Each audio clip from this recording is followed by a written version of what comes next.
recording now. Go ahead and introduce yourself. Hi, I'm Caroline Hatcher, and I am teaching 9th grade freshman English at McQueen High School. You'll be good. Okay. We want to understand the decisions you made in planning for this lesson and how it fits into the unit and year. How does this lesson connect to and build on students' prior skills and knowledge? What was taught before this lesson and what will come after it? So, in planning this lesson, my ultimate goal was to get students to see the relevance of Romeo and Juliet today, and to understand that there are multiple factors that are always contributing to our destinies. And so we're going to be able to track that when we go through Romeo and Juliet. We're just only in the first act of Romeo and Juliet right now. But we will be able to track it as we go through to see how other characters respond to them and how they feel about the relationship. And so in terms of the Sarajevo Romeo and Juliet, they get to see it in life, in real life action, and how multiple factors contributed to the demise of Bosco and Admira. Did you have any questions? No, I can add something. Yeah, go ahead and add to the question.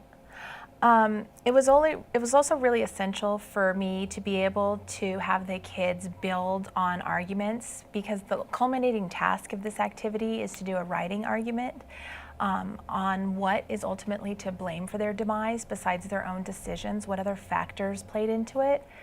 And so with that, I wanted to be able to give the kids evidence from the text, but also evidence to substantiate from nonfiction text. And so the more we see these types of stories out there, the more the kids see that there are factors that play into situations like this. And this isn't just a play from hundreds of years ago, but actually the mistakes, the ideas, the notions, the flaws that were taking place back then continue to today. Good. Is the text used in this lesson part of a sequence of text designed to build skills and knowledge? If so, please give an example of other texts that form this sequence. So we've been starting with the primary text of Romeo and Juliet, and we had to build upon how to read in the Shakespeare language and how to understand the elements. And we finally have come to that conclusion that they don't need to understand every single sentence in order to get an overview of the characters and what's happening. This then was one of their first introductions in Act 1 to nonfiction text with a transcript. So I actually had a different version of the movie than the transcript for various reasons, but they were able then to apply the skills of looking through informational text for specific ideas, and then that connection from Romeo and Juliet and the nonfiction in the play, they were able to put those together to make sense of it all. Does that make sense? You're doing good. Talk about the standards targeted in this lesson. What did you do to make the lesson reflect the full intent of that standard? So the first thing that we're always looking at is the argument. Having kids make argument about the text, having them understand that text is not something that's going to be looked at in the same way. Michael Dorado, please come to the office to pick. It's distracting. Okay, so talk about the standards targeted in this lesson and what did you do to make the lesson reflect the full intent of that standard? So the first piece of this was that I wanted students to be able to write an argument and to support their claims through the use of the text. So as we're reading Romeo and Juliet, they're actually writing down and making notes of what the characters say about them and how the characters contribute to their relationship. I also wanted the students to be able to cite strong evidence in order to support that from other sources. So when they write their culminating activity and they make the argument of the contributions to Romeo and Juliet's deaths, they're able to not only use the actual play written by Shakespeare, but also to use the transcripts and the real life histories of what happened between the modern day Romeo and Juliet as an additional supplement to validate their claims. They participated in a range of collaborative discussions as well, and they did really well. They did really well looking at how to find information in the text and extrapolate that and piece it together so that they could come to conclusions about the family members. Which of the core action indicators do you think this lesson best exemplifies and why? Wait, you have to stop real fast. Okay, that's fine. This is Okay, so the lesson particularly went into the core action indicators of, sorry. That's okay. Okay. I just want to go over and look at these again real fast. All right, so I feel this particular lesson really exemplified the core action 3, where the students were given opportunities to engage in a variety of discussions. The questions were text dependent and text specific, so that was also very important to have this, that they weren't just doing those ideas where they're saying, well, maybe this, or they're making predictions, but they had to use the clues in the text in order to make inferences and to figure out who these characters were, just like in Romeo and Juliet. It was complex text because it was dealing with a transcript, and so they had to decide who was speaking and what the narrator was saying and how the narrator wasn't involved. And I noticed in one case that was a discussion that came up with a student in what the narrator's role was in the transcript. So the group was able to get him focused on that. Additionally, the other resource is the actual Shakespeare text of Romeo and Juliet. So we're dealing with classic literature, and students have to use multiple skills in order to really access the text of Shakespeare. Let's see. Discuss how this lesson illustrates the shifts required by the CCSS. Okay, so we've been talking a lot about vocabulary in terms of demise and what that means ultimately in characterization. So we're looking at the shifts in obviously the text-dependent questions. We're looking at the vocabulary, the scaffolding of the text in terms of complexity. These are freshmen and they're dealing with a high complexity level text, and they're having to navigate through in order to figure out what's at the heart of the information that they're looking for. So really this entails many of the shifts pieced together and really gets kids to look at what it is I'm trying to figure out and how I can use that in my argument. How did you teach the content of this lesson prior to the CCSS? What's the same and what is different? When I've been teaching Romeo and Juliet for a few years now, and often I would not have students go back to the text to search things, and I also wouldn't necessarily have them go out of the text to look at additional sources that substantiate the claims.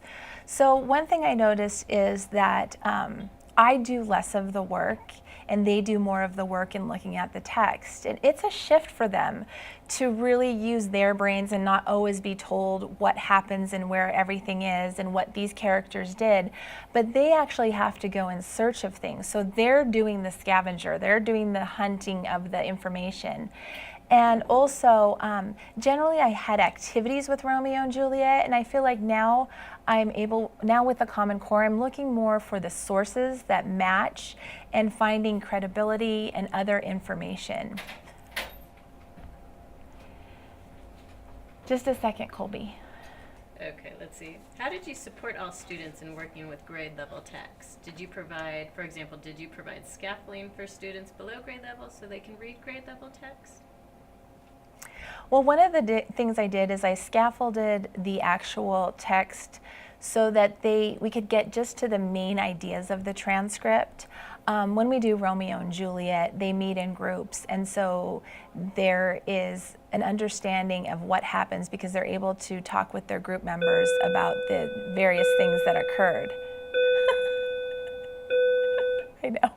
Now it's like 5 minutes. Do you want to pick it up from there? Let's see. So it was the scaffolding and to support. Can I talk about the aid that was in there to help as well? Yeah, that's fine if you want to go to that. Yeah. Additionally, in that class, I also have a paraprofessional who helps to support the material with the students and make sure they're on task. But scaffolding, the graphic organizer, is where I really helped them to access that text. So the questions asked in the organizer made it more accessible for them to find those answers within the text. How do you know the students were able to successfully respond to the text-dependent questions with tasks and precision? Well, as I walked around and listened to see what was being filled out on their graphic organizer, that's the first thing that I'm going to use as I go back to see what they put in there. I was very aware of their conversations and what was going on. And you're also cognizant of where there might be misconceptions and ideas that don't necessarily match with what they were supposed to do. So knowing those misconceptions ahead of time allowed me to actually meet with particular students and make sure that they were focused on the task at hand. Also, the exit slip will give me a great idea of where they were in terms of understanding the connection, because my ultimate goal was to get them to see that connection to Romeo and Juliet. So by looking at the anticipation guide sets they'd filled out, I can see if they are making those connections. Which behaviors from Core Action 3 did the students best exemplify in this lesson, and what actions have you taken as a teacher to make that happen?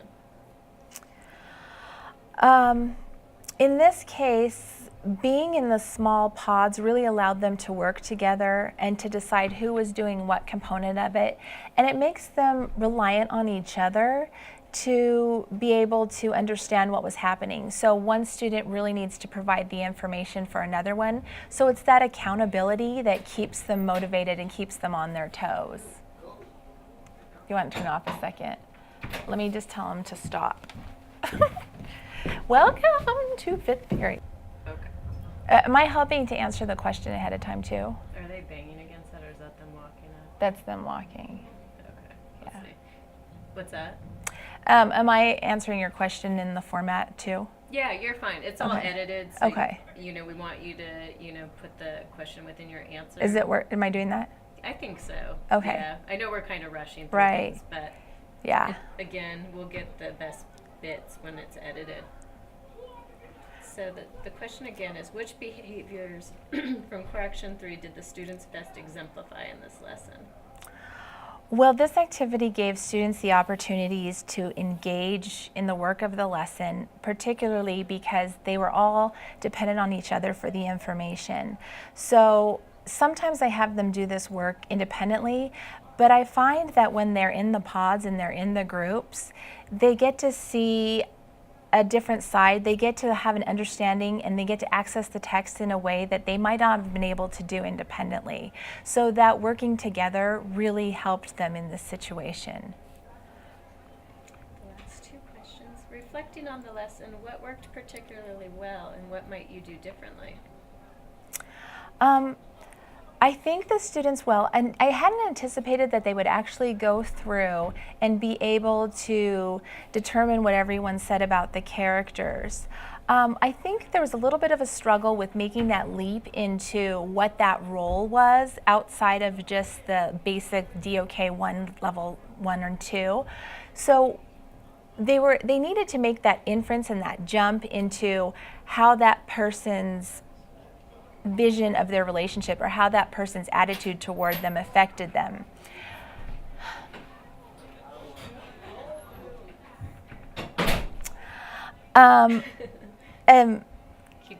Yeah. Do you want to start over and pick it up? Yeah, say it again. Sorry. Okay.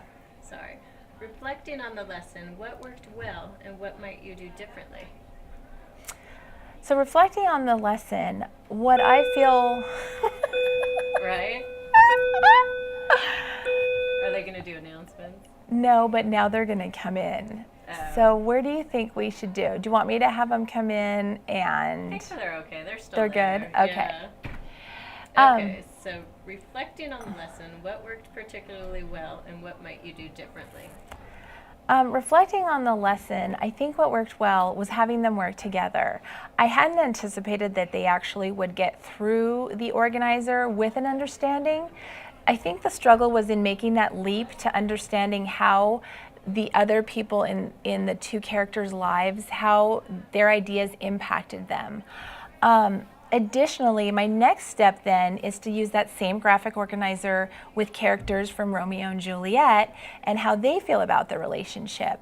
So I'm going to need to make sure that they make that connection in understanding how other people and personalities can play into the fate or destiny of characters.